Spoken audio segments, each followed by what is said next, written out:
The Atin Ito coalition is all set for its historic sea concert for peace in the West Philippine Sea.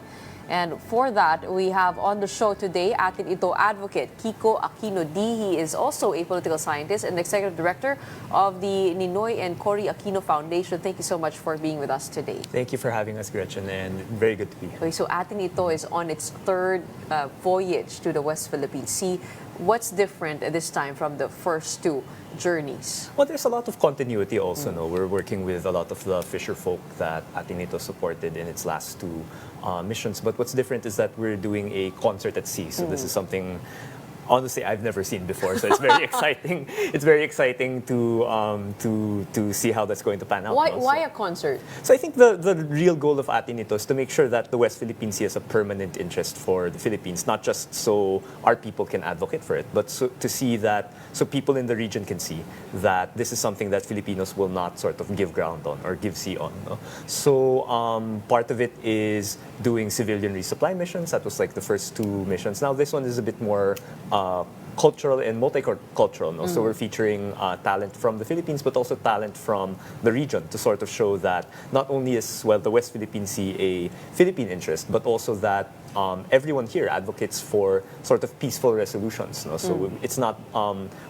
there really are conflicting claims over the West Philippine Sea, but we want to show that it's possible to work together, work peacefully, have a good time, and sort of talk to each other, not necessarily through force, but through sort of more universal things like music. And just for people to recall, the first mission was back in December of 2023, That's I right, believe. that's right. It was a Christmas voyage for the frontliners in the Yes. West Philippine Sea, going around the different islands there. I was part of that, actually. The Yes. second one was a trip to Bajo de Masinloc to give fuel and supplies That's to the right. fishermen who were fishing Yes, near their traditional sort of fishing Scarborough. areas, so, yes. That's correct. And this third one, where will it happen?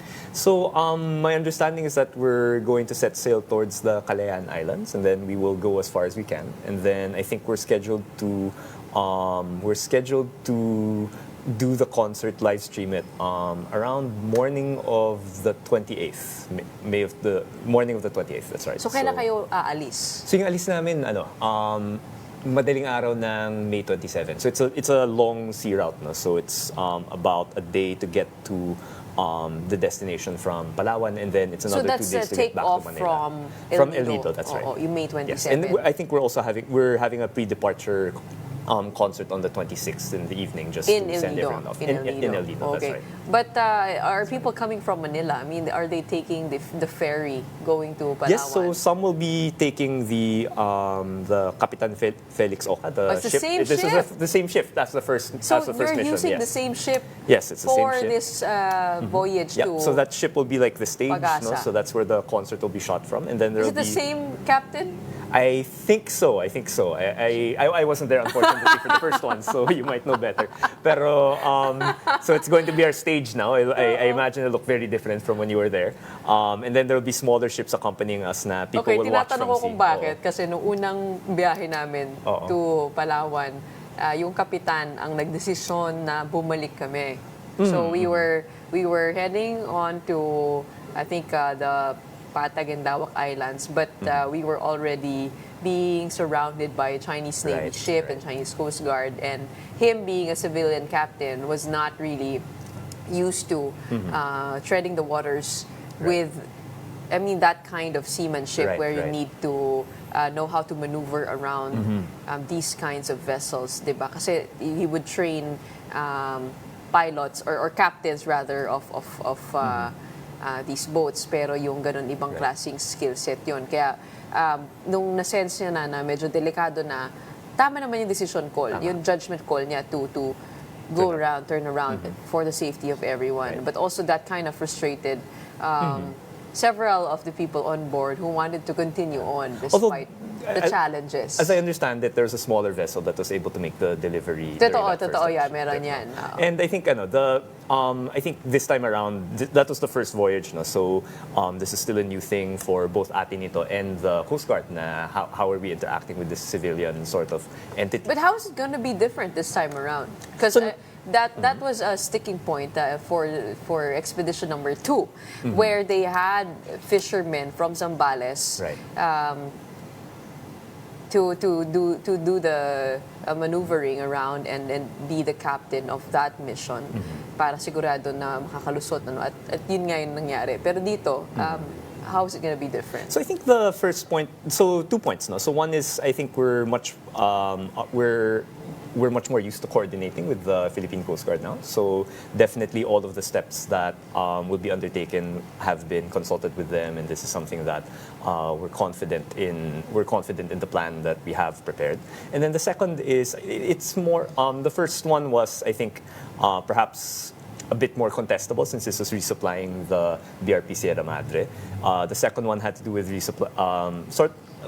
significantly less contestable, but still sort of supplying the fisher folks there. This one's just a concert at sea. So for us, the point is to be able to conduct the concert. We'll go as far as we can. Actually, the first mission, we didn't really try to resupply the BRP Sierra Madre. It was just to have it in sight and give gifts to the soldiers in the stations in the different islands. Sa Patag, sa Lawak, etc., etc. But for this concert, it will be held in the vicinity of Pangasa. That's the goal. Although again, given because the situation can be very dynamic between the weather and also the Chinese patrols, the idea is basically we can drop anchor, get as far as we can, drop anchor, and then do it in the middle of the sea. Yes, and then you'll have. Of course, all of these questions are in light of the recent happenings in the West Philippine Sea, where we just got water cannon. That was marine scientific research done by the BFAR near Sandy K2, where tensions are high, and the Chinese raised their flag. What is the message of this convoy, of this concert, specifically when it comes to that part of the sea, and what do you want to convey? So specifically, it's that we can resolve differences peacefully. No? So we recognize that there's a contest there. We're firm in the Philippine claim, but I think a big message here is that it's not just Philippine artists who are performing. We have artists from Malaysia, from Indonesia, Japan, South Korea.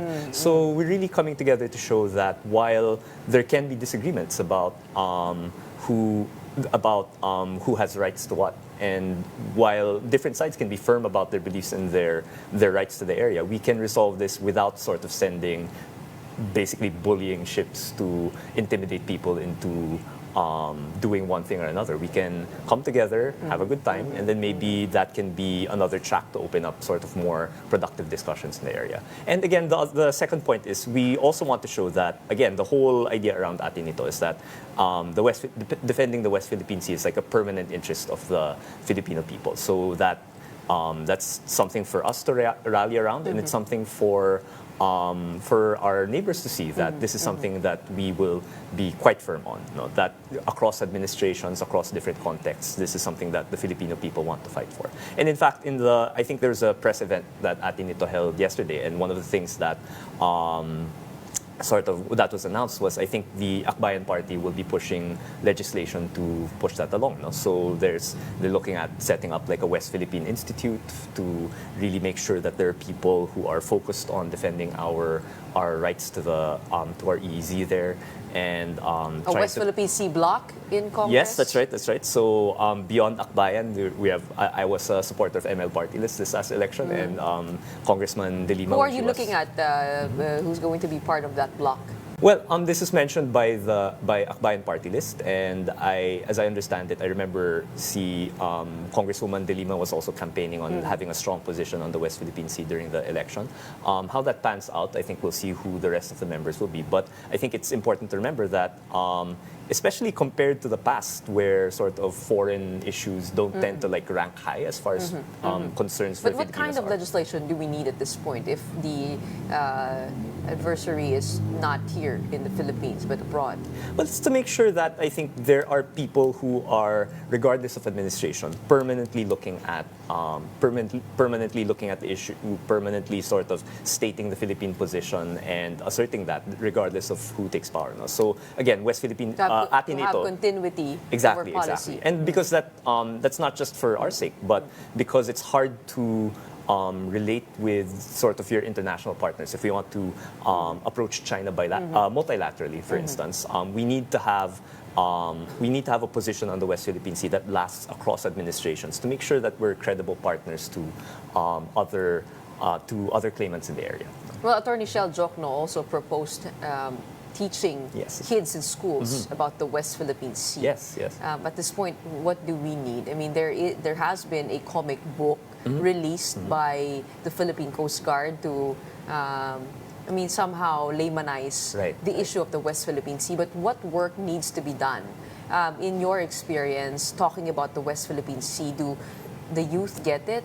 Do people understand when we say territorial sea, EEZ? Ano pang kulang? So I think, so actually, in terms of people understanding, I was able to watch like a documentary that that was prepared just this year, actually, called like Food Delivery, and it was covering another mission. This was done by the Philippine Navy, I think, also delivering supplies to people stationed, other soldiers stationed there, and also fisherfolk. And they had this really good drone shot of like one small Philippine fishing boat being chased away by two Chinese Coast Guard vessels. And it's like a chase scene straight from a movie down to the music. Ito yung may fisherman na nakatayo sa kanyang bangka? I think so. Pero parang yung striking sa akin was not the close-in shot. It's just they got a drone shot of this really small bangka running away from these big Coast Guard vessels. And for me, it's like you feel how fundamentally wrong this is. No? Na you have two armed ships chasing after a small fishing boat that's been fishing there since time immemorial. So what's going on here? So I think one thing that we can do well to communicate, aside from definitely the facts are important. Like Justice Tony Carpio has done a really good job circulating maps, the old maps that sort of show or that sort of invalidate China's very expansive claim. But I think also telling the story of it, the relevant stories around it, with a more human face. With a more human face, and also and to not show. Just talking about the legalese behind the West Philippine Sea. Not talking about the legalese, and also showing just how wrong it looks that what's going on is really But then bullying isn't it important also if we challenge the claim of China to get our facts right? I mean, we also don't want to sensationalize this issue too much, right? Like people need to understand ano ba yung atin, ano ba yung hindi. Right. According to the law of the sea. So that's also a challenge, right? Yeah, so that's all elements are there. No? So circulating the maps. I think this food delivery film, I think, is very good about in their sort of opening credit scene. They're showing very dynamic maps about this is the shape of the West Philippine Sea. This is what's ours. But I think also, in addition to the facts, we really need to ramp up people's feeling about it, because I think for a lot of us, it can feel quite distant from us. It's happening at one side of our country. China. I feel it was abstract. not a strong election campaign message. I mean, standing up for the West Philippine Sea did not get Francis Tolentino, for one, a win in the Senate. Well, I think that we can assess that differently. No? So I think what my takeaway is, I think we need to put out a positive message rather than a negative one. So we've seen candidates who were sort of wavering in the West Philippine Sea that got a lot of heat. They got elected, but you had Akbayan performing very, very well, and they're like one of the main proponents of the West Philippine Sea. In the case of Senator Tolentino, while later on he sort of adopted a very pro-West Philippine Sea policy, I don't think he's been consistent in that, right? And maybe that also comes up. Maybe that doesn't. That sort of track record across administrations, that might affect as well. So I think what we've learned is from this election is we need to put out a positive message. Don't focus so much on people who are saying na yun ang natutunan ng ML, ng Akbayan. This is my view. I don't know if that's the overall As an Aquino, postmortem. by the way, Tito mo si Bam Aquino. Yes. We're so happy for him. Did the result surprise you? I mean, him coming at number 2. Yeah, absolutely. It surprised me. It surprised him. And I follow surveys quite closely, so it surprised me in particular. What did he change in his campaign that you think was crucial? Oh gosh, it'll be really hard to unpack like all of that, no. But malaki ang bubog ng ng sambayan na natin, no, dito sa Aquino Marcos rivalry. But yeah, so I think it's a whole bunch of things. So definitely he really put out there that free college education was a big part of his advocacy. He had the track record pushing for it, and at the same time, we're facing a situation where we're in the middle of an education crisis. You have a government that slashed the education budget. So I think people saw that that was problematic and saw BAM as someone speaking to that problem.